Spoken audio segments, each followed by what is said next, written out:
சொல்ல முடியாது, எந்த வகையிலும் சொல்வதற்கு மார்க்கத்தில் அனுமதி கிடையாது. அப்ப இந்த மாதிரியான காரணங்களை எல்லாம் காட்டிக்கொண்டு பொய்யான ஹதீசுகளை இட்டு கட்டுறாங்க. அந்த மாதிரி உண்டானதான் அந்த தப்லீக்ல உள்ள சிறப்புலாம் அப்படி உள்ளது. தப்லீக்ல உண்டாக்கி வச்சிருக்காங்களா இல்லையா? ஒரு எட்டுக்கு தினன்மை, 2 எட்டுக்கு தினன்மை, 3 எட்டுக்கு தினன்மை, ஒரு சுபஹான் அல்லாஹ்க்கு தினன்மை, 2 சுபஹான் அல்லாஹ்க்கு தினன்மை இருந்தா ஓகே. ஹதீஸ்ல இல்லாதெல்லாம் இட்டு கட்டி சொல்றாங்களே, ஆர்வம் முடிச்சுக்கிறது. பொய்யான வாக்குறுதியை கொடுத்து செய்யணுமா? நான் கேட்கிறேன். அல்லாஹ் பொய்யை விரும்புவானா? அல்லாஹ் எந்த காலத்துல பொய் ஆதரிப்பானா?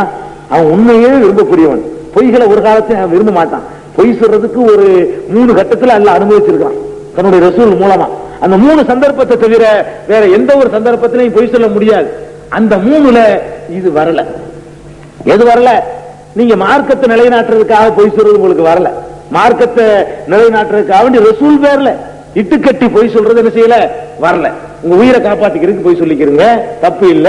2 நண்பர்களுக்கு மத்தியில இணக்கம் ஏற்படுறதுக்கு பொய் சொல்லுங்க, தப்பு இல்ல, ஹதீஸ்ல இருக்குது. கணவன் மனைவியருக்கு மத்தியில ஒருத்தர் கூட குறைய பொய் சொல்லிக்கிறலாம்.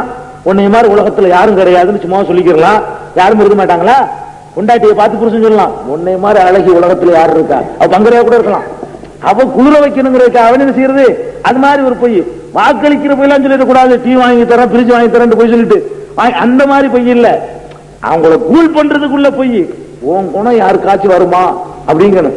அப்படியே புரிச்சு போயிடுவா இருக்கா இல்லையா?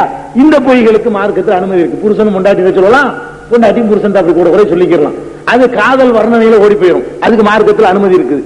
இதை தவிர ரசூல்லா பேர்ல இட்டு கட்டி நீ மார்க்கத்தை நிலைநாட்டலாம், மார்க்கத்தில் அனுமதி இல்லை.